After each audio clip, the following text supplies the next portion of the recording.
তারিখ বিকেল 4টার সময় কথা হয়েছে, লাস্ট কথা। যখন আমি শুনি যে আশেপাশে অনেক গুলির আওয়াজ, তখন আমি বারবার ক্রস করি যে তুমি ওখান থেকে চলে যাও, তুমি সরে যাও, আমার কেমন যেন ভয় লাগতেছে। তখন প্রতিনিয়ত আমাকে বলতেছিল যে দেখো নিপা, এটা আমার দায়িত্ব, এটা আমার কাজ, আমি এখানে বেড়াতে আসিনি, এখানে আমি কাজে আসছি, আমাকে এখানে থাকতে হবে।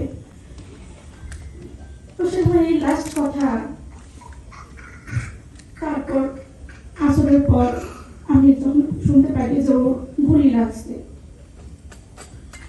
নৃশংসভাবে মারা হয়েছে। আমি এই হত্যার বিচার চাই। যে বা যারা আমার সন্তানকে এতিম করছে তাকে খুবই দ্রুত আইনের আওতায় আনা হোক, কঠোর শাস্তি দেওয়া হয়। আমার খুব দেখার ইচ্ছা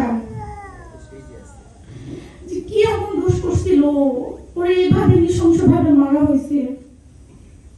তার কি সন্তান নাই?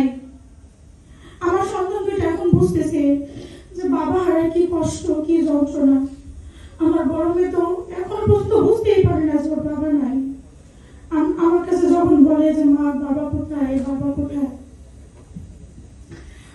আমি যদি বলি ও ভাবে কি, আমরা বলি না যে কোথাও বেড়াইতে গেছে, ও ভাবে কি মরে গেছে মানে বেড়াইতে গেছে। আমাকে বলে যে মা বাবা মরে গেছে থেকে আসবে কবে?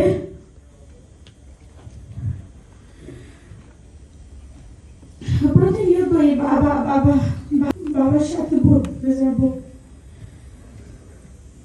আর ছোট মেয়েটা তো আব্বু আব্বু বলে প্রত্যেকটা মুহূর্তে ওরে যে এভাবে মারছে, ওরা হত্যার আমি বিচার চাই। আর আমার দুইটা মেয়ের জন্য আপনারা সবাই দোয়া করবেন যেন ওর বাবার মনের আশা পূরণ করতে পারি, ওদের মানুষের মতো মানুষ করতে পারি।